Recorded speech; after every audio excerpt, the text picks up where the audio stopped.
Coming to you live from the studios here in Central Massachusetts. This is the program where anything is up for discussion. You got me, Jeff, reporting for duty. Shannon is here. Hello, Shannon. Reporting for duty. Yeah. You've had a pretty fun-filled day today.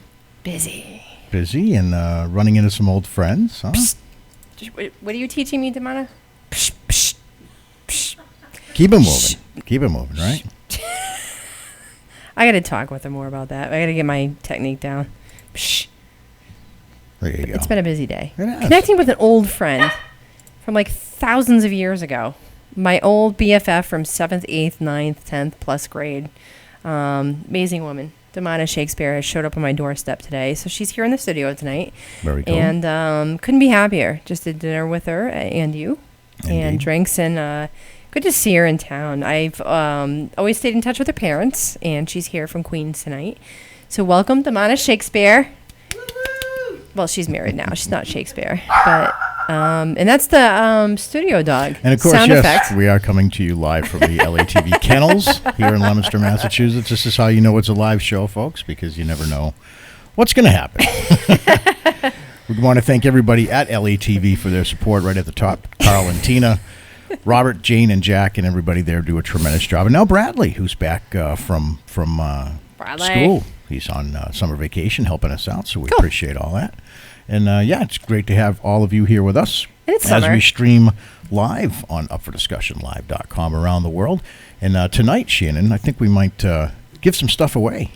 We should give stuff away. Free stuff is rocks. That's probably the only reason why you guys tune in sometimes. Grady. Going to make you watch the entire show in order to get free stuff. Usually like coffee and books and CDs. I mean, things that are eargasms and throatgasms and things that are gasms to the human senses. Why not? We're coming up on our 6th year. Can you believe that? Next week will be 6 years in the books for us, kid. Can you believe that? I can. It's been a long 6 years. Every right? week, 6 years, yes. I'm aware. So kudos to me and you for 6 years. Do we get a cake? Do we get a big applause? Do we get some kind of award? I don't know. I know somebody does cake. Might be able to get a cake out of the deal. There's some Neapolitans downstairs that I may or may not have stolen from Pancakes. No, it's good. It's good to be part of the community for 6 years, chatting about whatever and whomever and whenever. Very cool guests along the way, too. We've had some pretty notables. I mean, we've talked to Mike Ruzioni from the 1980 Olympic hockey team, which is pretty cool. Pretty cool. We talked to Senator Mitch McConnell way back. Now he's the majority Senate Leader, Mitch McConnell. And Cusack could join us at Tony one time. Todd from Candyman and 24. Yeah. You kind of lost your shit on that night, didn't you? Yeah, I lost my shit. Like anybody would have lost their shit if he calls in the show to say happy birthday to you.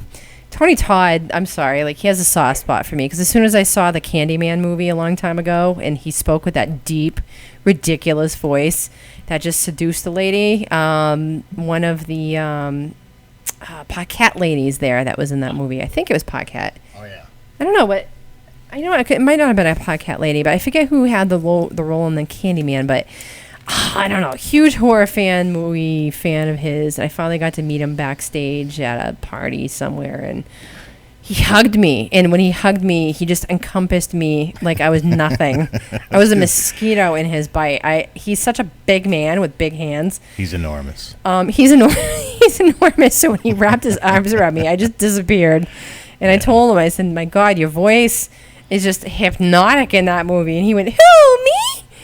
And kind of got to know another side of Tony Todd. And, of course, he's on, like, every episode of 24 and, like, thousands of other movies. So I lost my shit. He's been in everything. He's awesome. We can, like, text them and be like, dude, we're watching you on 24 right now. And he's like, yeah, that's cool. That's cool. Yeah. That's cool. But, we've had such great guests on. I mean, musical guests from all over the world. Scott Rocketfield from Queensryche. And Motley Crue. And John Corabi, the lead singer of Motley Crue before Vince Whitesnake. We've had Mike Devon, Leominster favorite.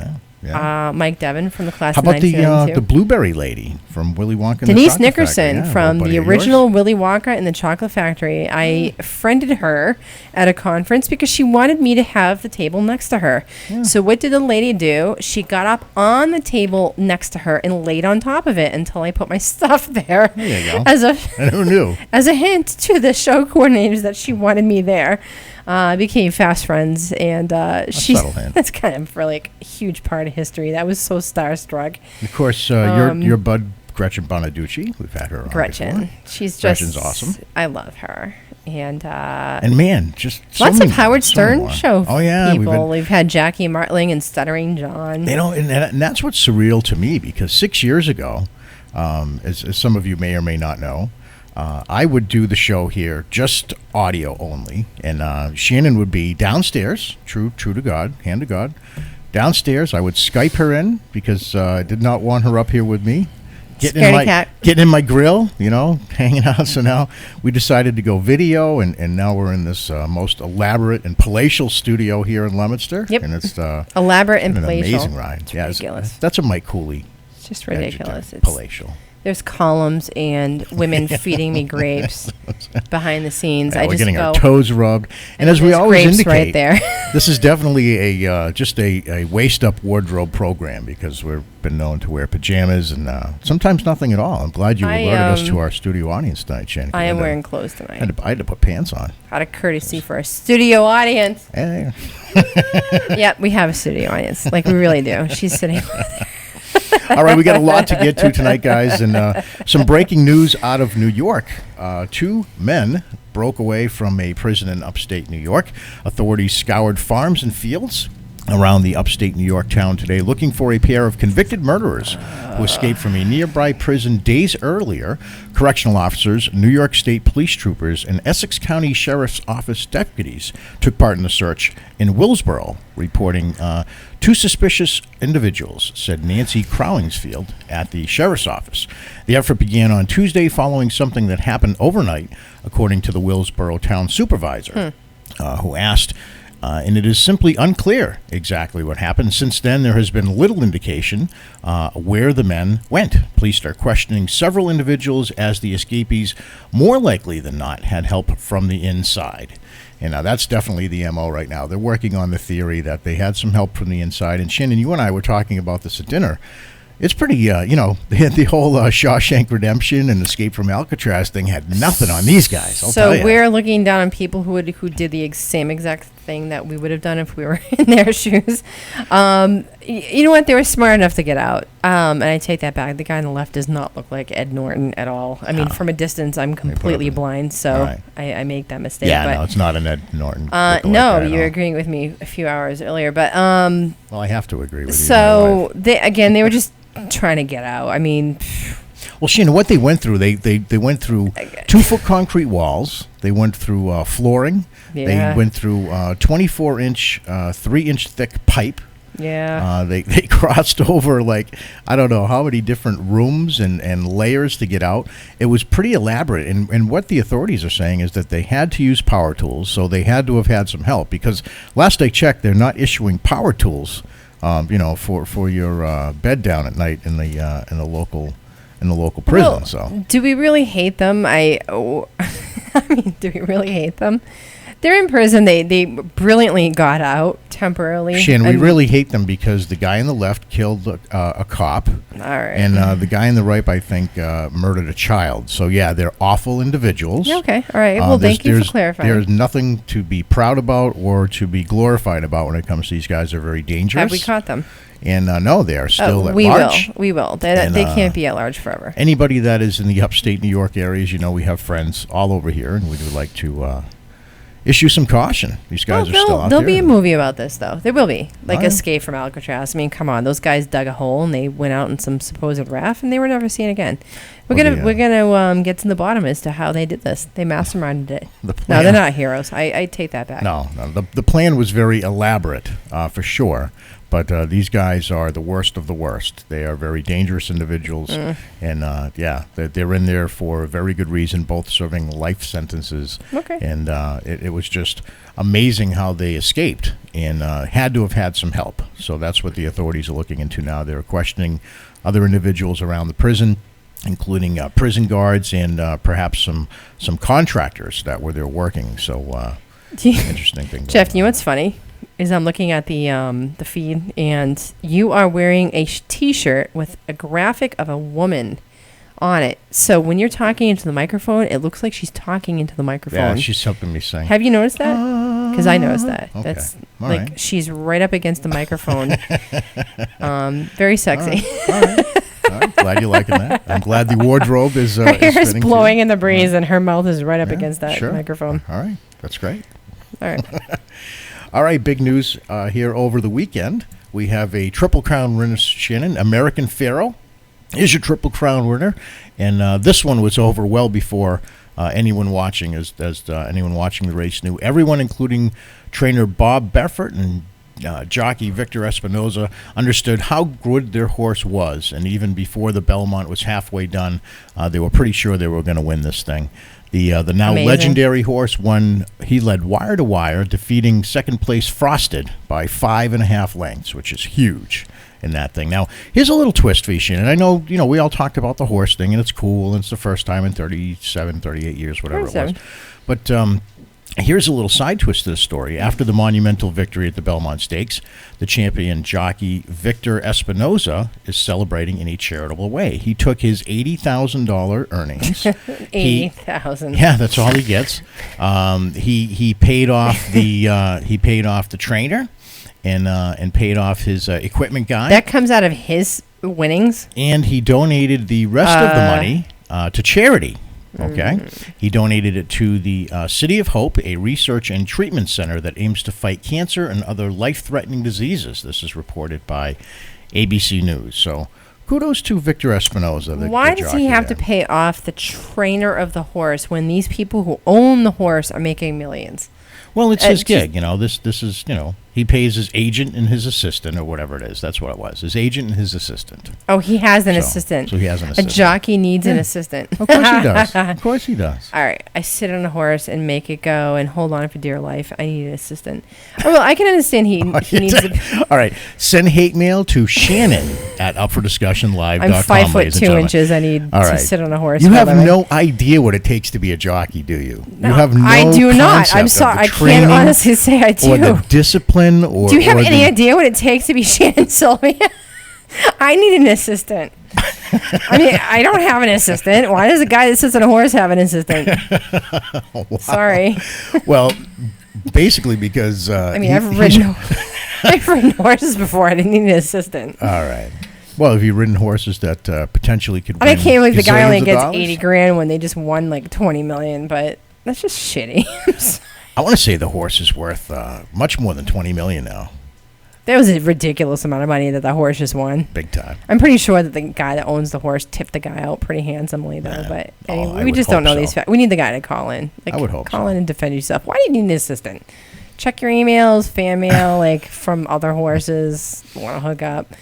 I mean, jockey people are just little tiny people, and all I know is that everybody else handles the horse. You just get on it and go for like 40 seconds. Just won $80,000 in 40 seconds. You need an assistant. Oh, man. Hate mail to Shannon at Up for Discussion. Seriously, what is the race, like 40 seconds? Wow. You've never been to a horse race, have you? I went to a horse race at that crappy little place in Pennsylvania. That wasn't a real horse race. Racetrack. I had no idea that horses just go for like 1 second and the whole race is over. I thought this was like NASCAR. In fact, I thought NASCAR went longer than that. I just thought these things go in circles forever. I didn't realize they just do one rotation and the whole thing's over, just like NASCAR. They're called furlongs. And so many furlongs. What is wrong with like a furlong times 20? So you can just sit there and actually watch something instead of like blinking, the thing is over and you just lost your bet. Stupid. I'm going to just invent a horse race where the horses actually go for more than 20 seconds, or race cars, and then we can enjoy ourselves for a little while. Well, if I'm in the bathroom and I just missed the entire prize-winning race, like Kentucky Derby. Well, that's what it is. Are you kidding? It's 2 weeks worth of build-up, Shannon. And I know I actually lived in Louisville for a while, long before I met you. And the build-up to the Kentucky Derby is enormous. I mean, they have fireworks and parties everywhere. Mint There are juleps? 2 weeks that they Kentucky build Derby up. pie? And, it may last They had a pie 3 or named 4 after minutes. him. They did. For a 40-second race. It's more than 40 seconds. Is it really? Yes, it's a lot more. What is it, like 45 seconds? No, it's a couple minutes. A couple minutes. Let's have a whole fiesta for like all year for a 45-second race. I'm sorry. I don't understand. Why can't they be built to go longer periods of time? Well, there's race extensive cars. amounts of training involved for each race, and races are different lengths. Some races are a different amount of furlongs than other races. For example, I believe the Belmont is a shorter race than the Kentucky Derby. So, no? You don't get it? I still don't agree with All that. right. Well, let's get to the feel-good story, because you kind of killed the whole horse thing. You have jockeys everywhere that are going to be sending you hate mail and giving you death threats now because you don't think they're real Jockeys athletes. need assistance. It's going to be like they're going to be standing up on each other's shoulders trying to hit you in the head. It's going to be brutal. You're not going to know what the hell's going on. Jockeys need assistance. All right. Well, here's this week's Andy feel-good story Andrews of the day. never. There's a happy ending to the story we did last week about a dog named Caitlin. And Caitlin is feeling much better after surgery this week. As you know, we're big on animal cruelty here. And we certainly are standing up against it very strongly and trying to bring awareness every place we can. And we weren't going to show any gruesome pictures, but we did want to show this one of happy little Caitlin, who's doing much, much better after surgery. And you know, Sheena, it's funny because it's funny. If you look at the caption, Caitlin doing well after surgery, I didn't have to change the caption from last week when Bruce Jenner was there because Still Caitlin probably was, the same sex, It was Jeff. the same caption. It was the same thing. and Really? Did they have to name the dog Caitlin? both I mean, Caitlin's doing better that's after the best surgery. they could do. Well, I think the dog was named Caitlin before Caitlin was named Caitlin. So Oh, I'm sure. maybe we should. I'm maybe sure we this should- is one massive coincidence. Maybe we should just direct our attention that way. You know, direct our questions that way. That's I'm what glad to hear the pup is doing fine. I was a little disturbed to find that story even ran. It was hard to see. Every time one of you guys runs a news story in your news feed on Facebook with a picture of a brutalized dog, I delete you because I don't want to see that stuff. It's tough for dog owners to see. It is. If you run a picture of yourself with your pouting face sitting on a hospital bed with an IV running into some part of your body, I will also delete you. Okay. But Well, we're not here to talk about all the reasons that Shannon's going to delete us on Facebook this week. So okay, we're going I'll to move just on. Shut up. We do want everybody to be involved in our show. We invite people to call in, and somebody that does call in on a regular basis is our buddy JT, honey. It's time to find out what JT thinks. Hello, Jeff and Shannon. JT from L.A. I don't know if you got a chance to watch the Belmont Stakes horse race last Saturday. History was made. American Pharaoh won the Triple Crown. There hasn't been a Triple Crown winner since Affirm back in 1978. It's quite a feat. You got to win the Kentucky Derby, the Preakness, and then there's the mile and a half at the Belmont. And American Pharaoh, he led the race wire to wire, alpha and omega, from beginning to end. He's quite a horse, one of God's greatest creations. And he's a people horse. I saw him on the news last night. He's definitely achieved celebrity status. Women were kissing him and people were taking selfies. Yeah, he's quite a celebrity. Well, Jeff and Shannon, as American Pharaoh would say, bye-bye. All right. What? You know, he actually rode on Air Force One, too. The horse got to ride on Air Force One. I'm more concerned True story. about that noise we just heard coming out of I know. JT's mouth. JT's talked about his the inflation of his balls and making some weird noise in the last couple of weeks. Shannon has legitimate concerns. Why did the horse ride Air Force One? Why did our tax dollars pay for that? I'm sorry. Did I seriously just hear that? Because the little jockey, I guess, was taking up too much room, Shannon. That's what it is. I don't know. You're joking, right? A horse that won a contest Sure. rode Air Force One. Sure. And I did not. No, you have not. Here we go. We do have a friend that's flown Air Force One, but we have not been in Air Force One ourselves. All right. All right. We're going to give away some stuff, guys, as we close out our 6th year here. And when we come back, Shannon Sylvia brings you the Weird But True. Who does that? Stick around. You're watching UpForDiscussionLive.com.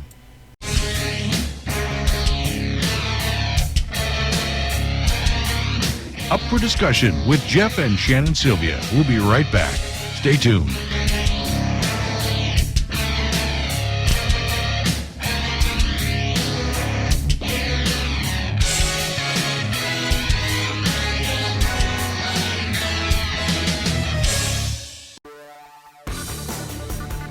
Up for Discussion Live is brought to you in part by Lemonster Storage Solutions, Sasquatch Coffee, Mariano's Restaurante.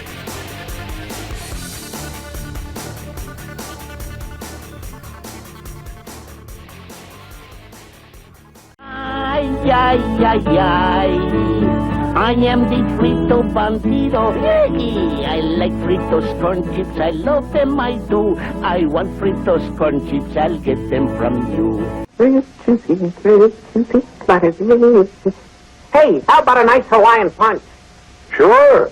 How many licks does it take to get to the Tootsie Roll center of a Tootsie Pop? Let's find out. 1, 2, 3, 3. How many licks does it take to get to the Tootsie Roll center of a Tootsie Pop? The world may never know. Some people have a... And now, back to Up for Discussion, right here on Para-Rock TV.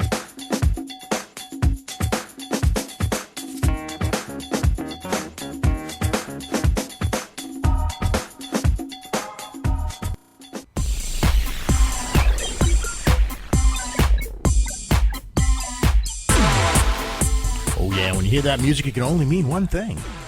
It's that segment of the program when Shannon Sylvia asks, who does that? And now, ladies and gentlemen, I give you Shannon Sylvia.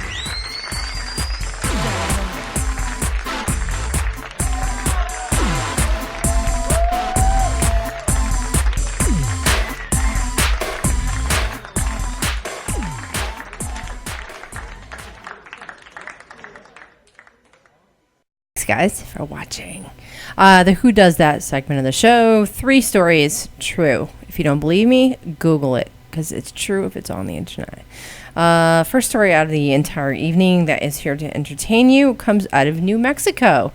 A New Mexico man is facing charges after police say he walked into an unlocked home, stole car keys, and stunned a resident who found him inside baking a potato and raking her leaves.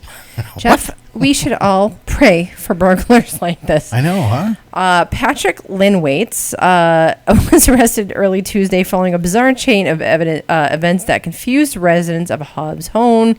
According to the news reports, the female resident who awoke to noise in her kitchen found the guy allegedly wiping down a countertop, baking a potato in her microwave oven. All right, so wait a second.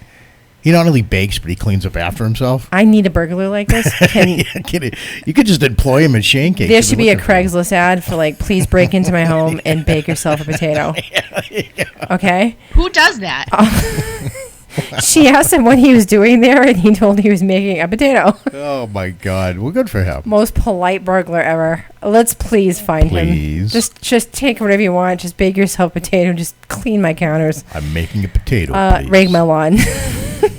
My lawn. When told to leave, according to the criminal complaint, he walked outside and left his potato in the microwave. Oh. He's not only clean and efficient, he's polite. Well, okay. All right. He left it for them. He's not a thief. The The female resident convinced Waits to stay by saying she wanted to pay him for his services, says the police. The move was apparently a ploy to get him to stay long enough before authorities arrived. He was found stumbling while walking, and he slurred while he talked. So he might have been really tired from all that yard work he did. I'm sure it was. And he was probably really hungry. He was arrested on burglary and unlawful entry charges. He also faces several felony warrants for failure to appear in court. Okay. Who does that? Like, seriously, could have been slicing throats and killing your pets and stealing everything you have, but he just wanted a baked potato while he cleaned and raked. So you have Mr. Nice Burglar that's cleaning up after himself and keeping the potato in the microwave. And then you have Mrs.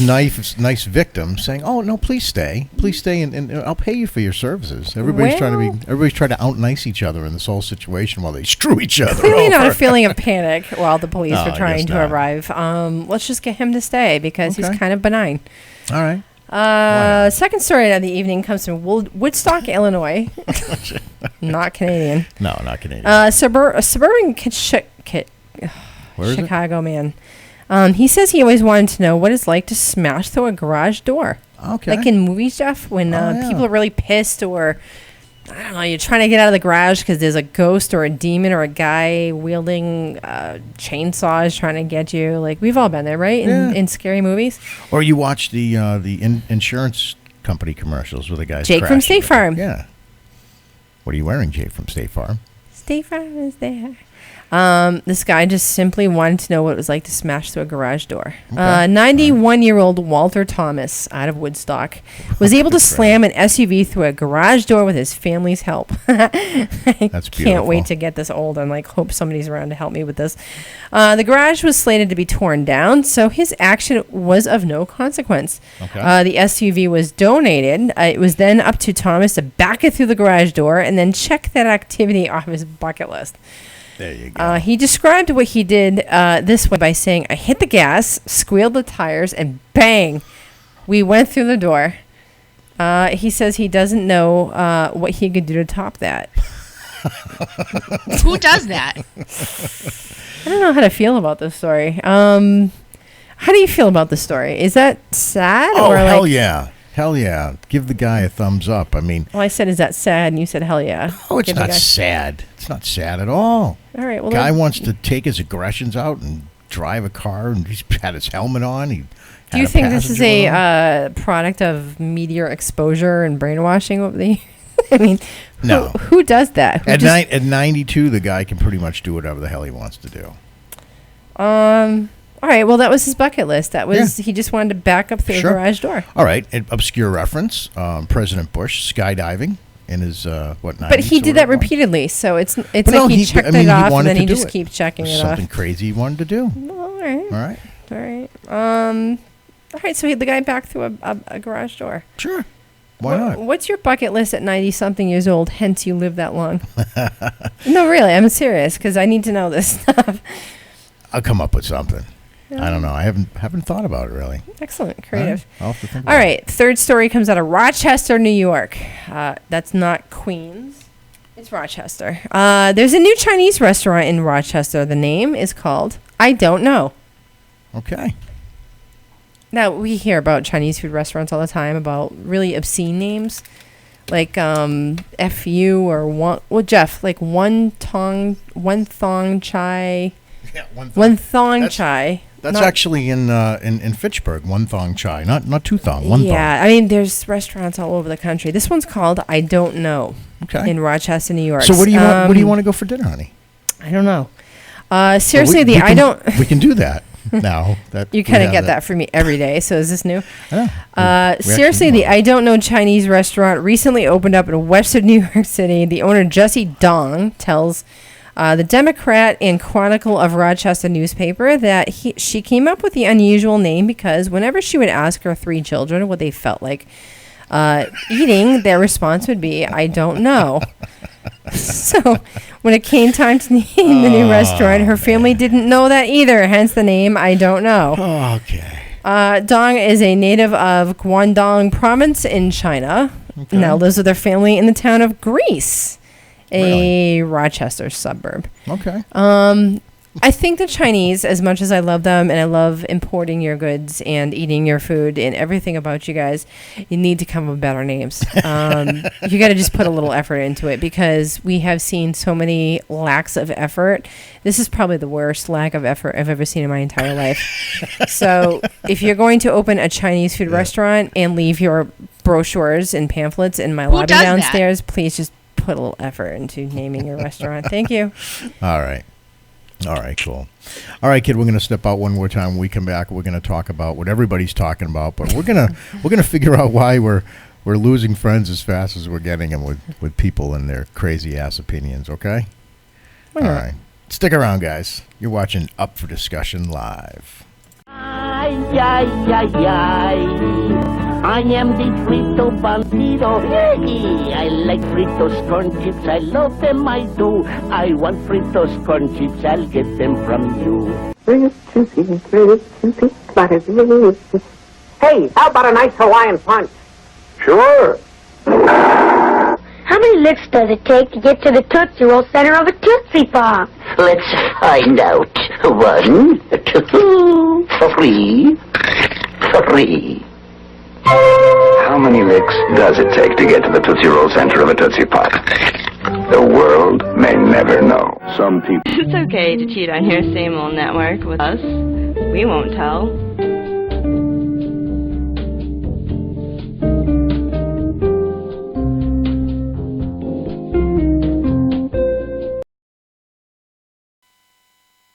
If you're just joining us, this is the program where anything is up for discussion. You got me, Jeff, alongside the lovely Shannon. And Shannon, sometimes we get fired up for a show, and this is kind of one of those occasions because I can't believe where people are at with this thing. I mean, it's blowing my mind as to how people are reacting. And one thing is for sure, everybody has something to say about this. And, of course, we're talking about the now Caitlyn Jenner. And we started talking about this last week as everybody else was, but now the subject just kind of shifted, and it shifted into a very serious discussion where people are feeling very passionate on both sides of this equation here. And as always, we invite you guys to call in 323-902-6661 if you want to be part of this. And wow, we're talking about our public opinion question of the week. Is Jenner a hero outside of sports? And as we alluded to here, Shannon, there is a lot of talk and a lot of strong feelings about the word heroic and courageous. And I put up a question, as I always do, on the Facebook question of the week, and I got a ton of responses. I don't think this award should be given to him simply because there are so many others who have done so much more that make transition from male to female that deserve it more. Give it to someone who has worked to do something good. Bravery may come in many forms. I don't quite see this as bravery.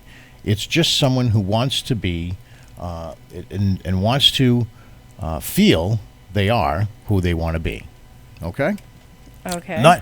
Not considered bravery by this person. That's somebody is finding their own way, finding, their calling, if they will. I guess the distinction for bravery comes in as to the definition of courageous and bravery. And the definition of courageous, if you look it up in the Webster's Dictionary, is, and I'll summarize here, it's the ability to go outside of one's fear or comfort zone to accomplish something. And that's pretty much it in a nutshell. Now, can you say this is a courageous act in somewhat inspiring?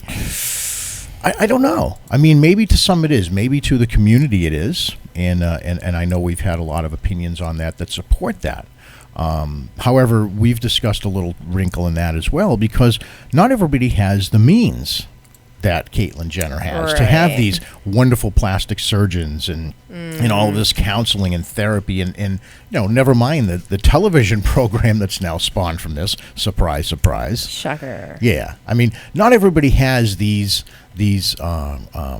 things to fall back on and the ability to get these resources. So to me, heroic to me is a soldier in battle, somebody that's risked their life for their country. Heroic is a fireman going into a burning building and rescuing a cat or a dog or a child or a man or a woman.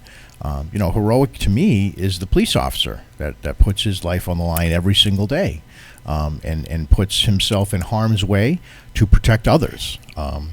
So to me, my own personal opinion was that I think it's a very noble act. I think it's an act that shows the community that you can do anything. I mean, here's Bruce Jenner. He was the man of all men. He won the decathlon, for God's sakes. I mean, that's about as manly man a feat that you can accomplish. Gold medal in a decathlon in the Olympics. So he's showing that if you can do this, you can do anything. And I guess the word I would use is inspirational. He can be inspirational to some people that are having a hard time or looking for their way and going through that. Now, does that fall in the same category as courageous? Shannon, I don't think so, and I don't think you do either. But there were people that are really pissed off about this. So, do I think Bruce was brave for doing this? Absolutely. I think he was brave it must have taken monumental moves for him to come out and do this in front of the public. Is he being paid to do this? Yes. Of course. That's factual. There's a TV show. Is he doing this in the midst of a vehicular homicide trial against him for killing a woman with negligent driving? Yes, he is. And do I think that he's a hero? No, I don't think that's a hero. Bruce Jenner has not lost anything out of his bank account. He has not contributed to a charity. He has not lost his life or a limb. He's not a hero to me. This is a guy who bravely had made a decision to come out. He did not invent transgender. There have been nobodies across the United States and across the world who have come out. And are they being hailed as heroes? Never mind RuPaul from years ago, as you said last week. Well, RuPaul is not transgender. But I mean, it was definitely breaking down that barrier. He was breaking down the barrier, correct. And we have to be sensitive about the difference between transgender and transvestite and all the different subcategories we have to face now. But RuPaul in the 80s, when this was unheard of, I mean, he was a man that was wearing women's clothing, that was doing drag, and it was all new, and everybody was either wanting to kill the guy or thought he walked on water. So, okay, Bruce Jenner, who came from Kardashian's show, oddly enough. Jeff, do you think that the majority of 20 or 30-year-olds even knew who Bruce Jenner was before the Kardashian show? And that's what somebody points out here. He was so not in the spotlight for so long, and then boom, here he comes again. Well, we were trying to explain this to some friends who didn't quite get it. We've met Bruce Jenner, and according to our conversations with Bruce Jenner, it wasn't all about charity or God, I really feel like another sex. It was kind of like alluding towards a little bit of jealousy about the Kardashians. We're just going to leave it at that. And we've met Bruce Jenner where some people have not. And he was an Olympic hero who Jeff has absolutely and still does admire him for his athleticism. Sure. Bruce Jenner will always be admired for that. Do I feel that the Olympic Committee should strip him of his medals? No. He earned those medals. I don't think that anything should be taken away from those Bruce Jenner earned those medals. Just because Bruce is Caitlyn now doesn't mean that the medals should be stripped. That's asinine. That never even crossed our path. That never even was an afterthought for us. Is Bruce Jenner a hero right now to us personally, Jeff and I? No. You know what?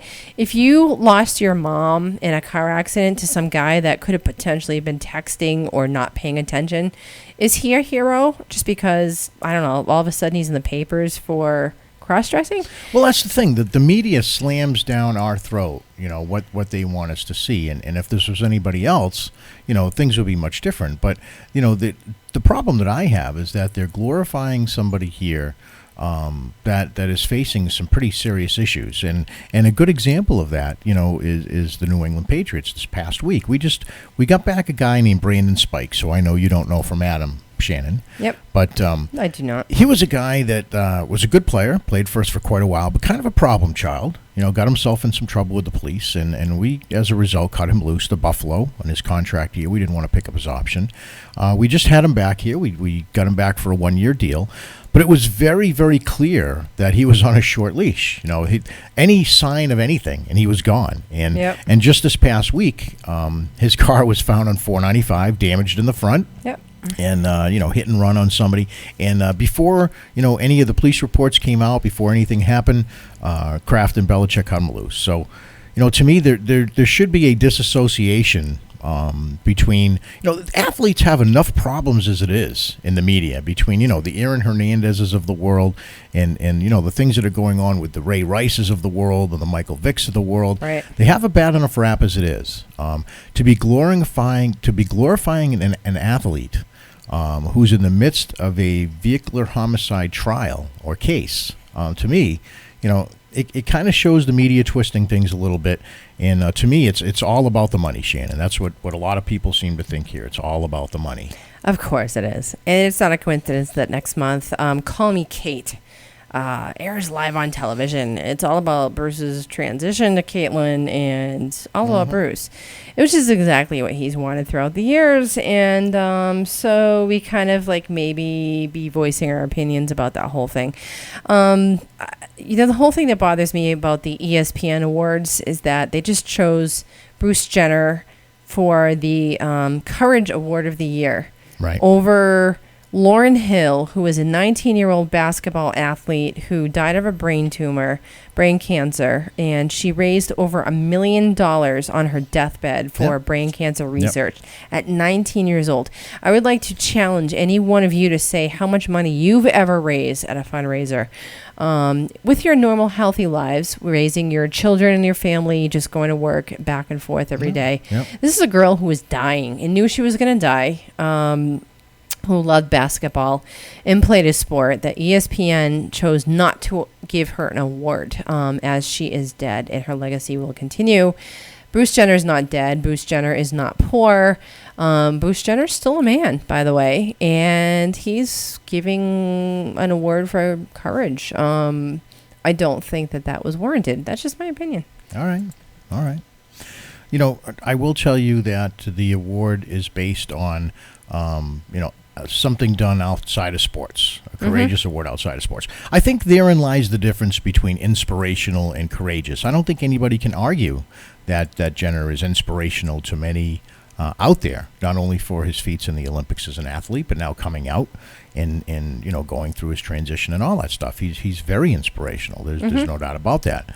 But I do not feel that falls in the category of a hero or even courageous. Now, we are told that, we're insensitive, we don't know people close to the situation, but au contraire, my friends, we do our research, and we do have people that we have, very close friends of ours that are not only going through that, but some that have gone through that. And I will tell you that a young lady wrote to me and said, my son is transgendered, and while putting some attention on the issue of transgender rights and needs, I find the transformation of Bruce and Caitlyn to be more of a ploy for attention than about the story of the struggles of being transgendered.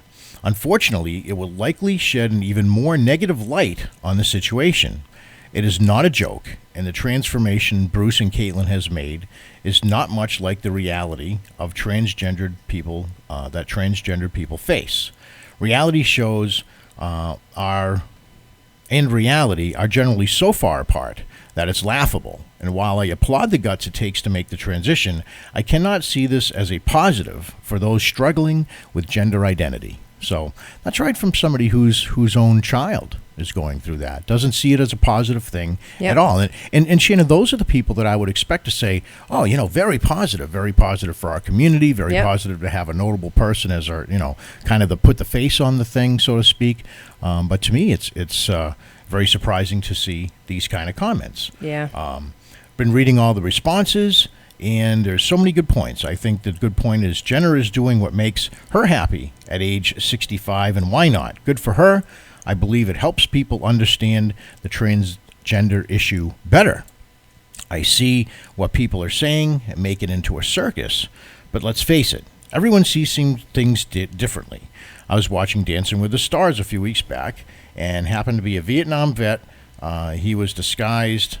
He was disgusted with the vet who had lost 2 limbs in the war and was competing. He thought it was embarrassing to the military and using his disability for fame, when others saw that as courageous. So that's a pretty good point, too. Yep. You know, you have somebody that's on Dancing with the Stars. I mean, we know who it is. We're talking about the guy was ripped to shreds. I mean, God, I can't even get in this kind of shape with all of my limbs intact. And here's this guy had been, blown up by an IED in the side of the road. And, and he's ripped to shreds in unbelievable shape. So, that caught our attention. But here's somebody saying that, hey, that's a mock to the military. That's not what they should be doing. So I guess it can really kind of the guy's done his time. This person was saying that it was a disgrace to the military for him to be up there like that. It was embarrassing to be, and thought that this guy would be using his disability for fame and getting on the show. So here's a guy in the military that was a war hero.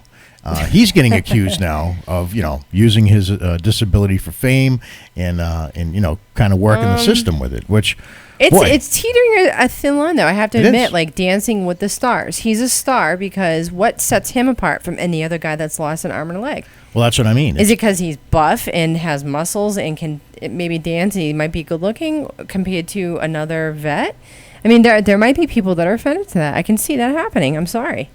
Well, yeah. I mean, and is he really a star? Well, the people in the military, I think there are some that take it very seriously, and I've talked to some vets this past week about this issue, and how they feel about Bruce Jenner being called courageous and a hero, and they pretty much speak in unison that a hero to them is somebody that will take a bullet, that's stood in the heat of battle with you, and not worthy.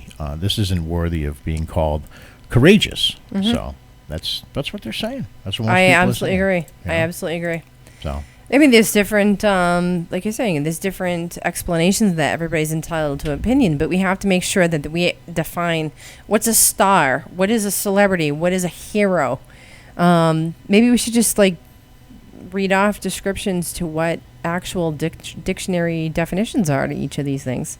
Well, we talked a little bit before about the definition of courageous, right? Which again is going outside of your comfort zone to accomplish something. Maybe going against a fear or something like that. And also when people are putting you down, standing against the tide and making something happen can be considered courageous. So, to definition, I guess this can be, on paper, considered an act of courage, according to the Webster Dictionary. Now, morally, I think in public opinion, I don't think that's the case. I don't think many people think that this is a heroic or a courageous act. I think there's, it's kind of like people are saying that it's the TV show is coming out more and more. Now that the TV show has been announced, and it's like, oh, of course, now it all makes sense.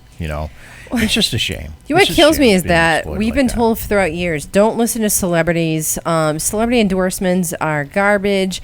Young girls, don't follow the models and don't follow the eating habits. You don't have to be thin to be beautiful. Sure. Now we're being taught, okay, it's okay to watch a celebrity wear a dress and he's a hero. Mm-hmm. What are we supposed to do here? Are we supposed to listen to the celebrity endorsements? Or are we not supposed to listen to the celebrity endorsements? Because men have been wearing dresses for thousands of years, and there have been other people that have worn a dress that were the opposite sex. Are they heroes, or is it just Bruce Jenner because he has money? No. And a TV show that airs next month called Call Me Kate. If it wasn't for the TV show and the ongoing lawsuit and the guy's wearing a dress, hasn't even gone forward through the actual transgender transformation, hasn't been through the full psychological profile or the physical transformation that our friends are going through. Mm-hmm. I'm sorry, but to me, he's not a hero. Cal Ripken Jr., I happen to collect tons of his sports memorabilia. Hero, hello, the guy played, 1,450 consecutive ball games without taking a sick day. Somebody who has saved lives, somebody who has done extraordinary amounts of strength to get through something. But Bruce Jenner wore a dress. It had an incredible hair and makeup done. Oh, my God. Well, the thing that gets me is that how strong people are on this issue. I mean, there's no talking to people about it if they feel one way or another. They're very rooted in their beliefs, and to me, there's two sides of this. I mean, there's the side that, there's a compassionate side, of course, of somebody that's been battling their whole life and that wants to make this change and has found themselves, and that's all a beautiful story. But does the media really need to ram that down our throats? I mean, to me, that's where I draw the line, and I think that should it's noble, it's inspirational, but it should have also been kept to some degree quiet and private. If Bruce Jenner wants to open a center for transgender people to come and sit around him in his church while he can talk to them about this, then so be it. Have it done in the privacy of his own church. But to bring this over television and over the media, and one thing's for sure.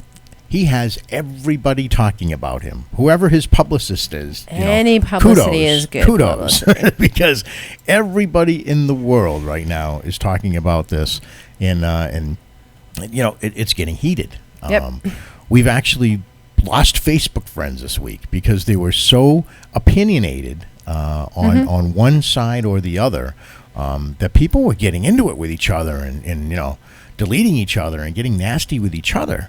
And that's, the thing to me is that you should be able to present both sides of an issue and allow people to make their own decisions. To me, forcing something down somebody's throat, like they're doing here, is the problem. That's the problem to me, Shannon. Well said. All right. We got a couple of contests. We got about 9 minutes left here, and we want to announce a contest that everybody's going to qualify for as they win. And we're going to be giving away some concert tickets, Shannon, up in our area. The details are still coming in. It's going to be a concert in late July or early August, sponsored by simplyfargone.com. And somebody's going to have to do something that's simply far gone, I guess, is to win these tickets. So it's going to be out there like Pluto. These guys are going to have to work, and it's going to be something that they're going to have to qualify for. And I think, Shannon, at the end, we're going to put them head to head, which would be pretty cool. So we'll have some qualifiers. Okay. We'll get some names in, and then I think on the day when we decide to give these tickets away, we'll put them head to head and see who comes out victorious. Sure. Maybe we'll have a battle of the sexes or something like that. I'd love that. Yeah. So, fun. All right. So what are we going to do? We have to think of something at least to qualify these people to win these tickets. And we also have another contest that we want to give stuff away for. This contest is sponsored by Bailey's Bar and Grill in Townsend. We're going to give away a $25 gift card that our friends over there at Bailey's Bar and Grill have given to us, and we want to share that with you. Shannon, I've got a little idea here, but I certainly don't want to steal your thunder. You're more or less the contest queen. You come up with some really good stuff sometimes. We've already done the singing thing. We've already done the pop quiz thing. What are you thinking? What are you thinking? Maybe somebody, we can do a local contest here, and we can do a national contest with some books or something like that. How about a drawing contest? Well, not everybody can draw. Exactly. Thing, Well, but you know what? Sometimes that's what art is. It doesn't have to be exact. If they were to draw a photo of you and I sitting at our desk at Power Rock TV, the best representation ever? I don't know. That takes a lot of people out of it, because for guys like me, I'm like a stick figure guy. I kind of want to see stick figures. How about something that everybody can do to make it then fair? You pick the contest. Perfect. Well, how about something everybody can do? We can come up with this together. All right, you can do it. We can do it. We can do it. How about, now, everybody knows what a jingle is, right? Like a little jingle. Well, like JT does. Share a Coke and a smile, or whatever that was, right? Mm-hmm. Well, how about the person that comes up with the best jingle for Shannon? Shannon and I. How's that? Shannon jingle? Yeah. What is that? A shingle. We'll come up with a shingle. A shingle. Perfect. There are shots against that. You can get shingles shots you don't have when to you're worry 40 about years old. getting the shingles. This is going to be something where the shingles are going to do you some good. So it kind of incorporates that whole singing thing into you. Maybe somebody can sing a little jingle or something. I don't know. A jingle about us? It's got to be something that about everybody can do. Power Rock TV, about how much you love the show. All right, we have a jingle about us. It's got to be something that everybody can do. So, all right. Well, that just puts you in the same category as drawing, because somebody might actually want to draw a stick figure as opposed to calling in and singing on the show. But hey, you're the No. They don't have to call in and sing. They can write it down. Jingle means that like there has to be musical notes with it, so you can know what it sounds like. All right. Then it can be a buzz phrase or something. I don't know. What do you think? Something we can do on Facebook. We're going to have something on Facebook that incorporates the Facebook page so we can have people up there. I don't know. I give up. You're usually really good at this. I was. You didn't like any of my ideas. Well, you're not going to have people draw. How about taking a selfie somewhere? Maybe everybody can take a selfie, right? How about take a selfie of yourself watching the show? There we go. How's that? See? I knew we'd come up with watching something. Parrot TV. She's back. She's excited again. All right. Best selfie. Either that, they can either be watching UpForDiscussionLive.com. Right. Or they can have maybe you or I open on the Facebook page, but a selfie with one of us or both of us. No, we're not with one of us or both of us. How about a selfie watching the show? All right. What is that about? Like, they're going to go hunt you down at LATV or hunt me down at Shancakes to get a selfie? No, that ain't fair. They could go up on YouTube. They're going to be, while you're watching our show, take a selfie. All right. There you go. I think that's a good idea. All right. So we're going to put it out there. The contest is official now for a $25 gift card to Bailey's Bar and Grill in Townsend, Massachusetts. So this is for you locals. We are going to put us up here right now on the LATV logo behind us. And the one with the best selfie with this in the background. It could be from LATV on the television this week as we broadcast from there. Or it could be, of course, as we stream worldwide on UpForDiscussionLive.com. So best selfie is going to win a $25 gift card and a chance to be registered for the SimplyFar.com Sizzling Summer Ticket Giveaway. How's that, Shannon? Sounds good. All right. We got it all done? Yeah. Very good. All right. Well, thank you guys all for joining us here on UpForDiscussionLive.com and also at LATV. We want to remind you that you can watch us anywhere 24/7 on your handheld mobile devices, your tablets, your iPhones, your iPods, your computers, all that great stuff. And you can also catch us on YouTube. Simply search out the PTV Webcast Network. So on behalf of Shannon, myself, and the crew here, I want to thank you all for joining us. And as always, Shannon, we'll see you next Tuesday. See you next time.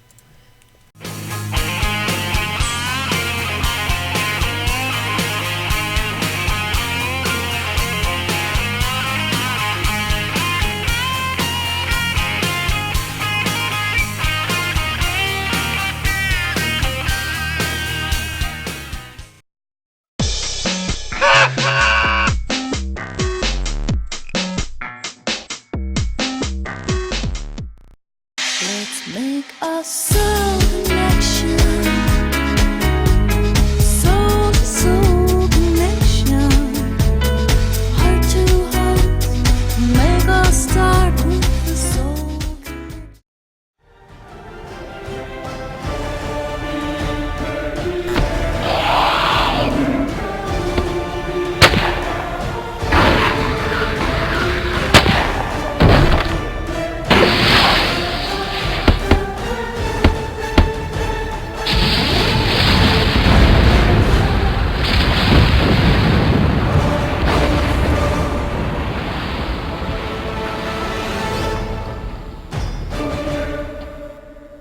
Hey everyone, this is Scott Rockenfield from Queensrÿche, and you're watching Terror Rock TV.